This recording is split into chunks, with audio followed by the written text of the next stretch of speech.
NATO, Airlift support for Ukraine. In February 2022, the world changed. Russia launched a full-scale invasion of Ukraine, unleashing the largest war on European soil since World War II. The attack triggered a seismic geopolitical shift, shattering decades of fragile peace and plunging Europe into a new era of confrontation. While Ukraine was not a member of NATO, the alliance quickly mobilized to support its defense, politically, militarily, and logistically. One of the most critical lifelines in those early days of war was the airlift support operation that NATO coordinated and executed, delivering weapons, humanitarian aid, and critical supplies into Ukraine and neighboring countries. This was no ordinary supply chain. The scale and speed of the operation rivaled anything NATO had done in the past.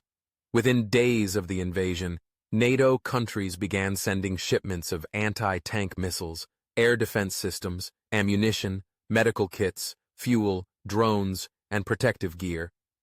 While NATO itself did not engage in direct combat or deploy troops to Ukrainian soil, its role in coordinating and enabling this support was indispensable. Airlift operations began from air bases across Europe: Germany, Poland, Romania, the UK, and the Baltic states, using massive transport aircraft like the C-17 Globemaster III, the A-400M Atlas, and the American C-130 Hercules. These planes flew around the clock, delivering cargo to frontline staging points just outside Ukraine's borders, particularly in Poland and Romania, where it was then transported by land convoys into Ukrainian hands.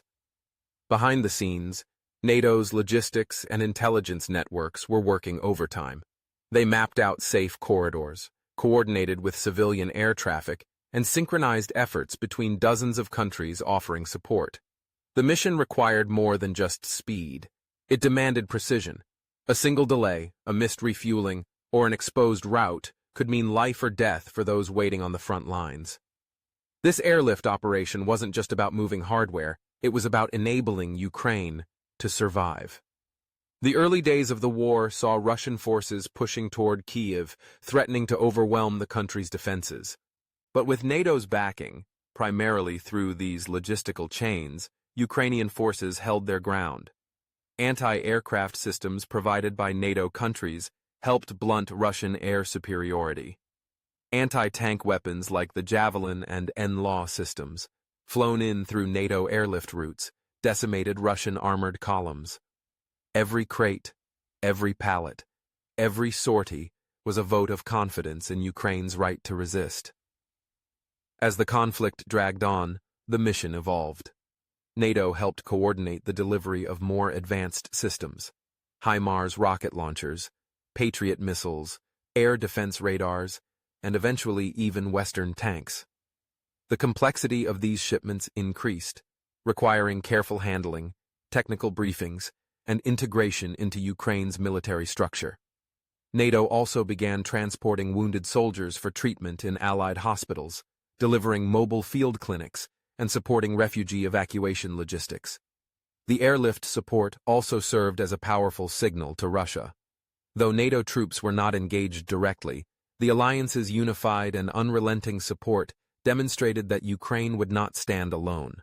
It reinforced NATO's strategic depth and interoperability, showing that even without boots on the ground, the alliance could still alter the battlefield through scale, speed, and resolve. But the operation came with risks. NATO had to carefully navigate the thin line between support and escalation, avoiding any moves that could trigger direct confrontation with Russia. Every flight was a strategic calculation. Every aid delivery was weighed for both its military and political impact. NATO's airlift support for Ukraine is still ongoing, continuously adapting to the evolving nature of the war. It stands as a testament to NATO's logistical power and the alliance's ability to act decisively in a crisis. In a war defined not only by territory but by resilience, this silent, steady flow of aid from the skies has become one of the most powerful tools in Ukraine's fight for survival.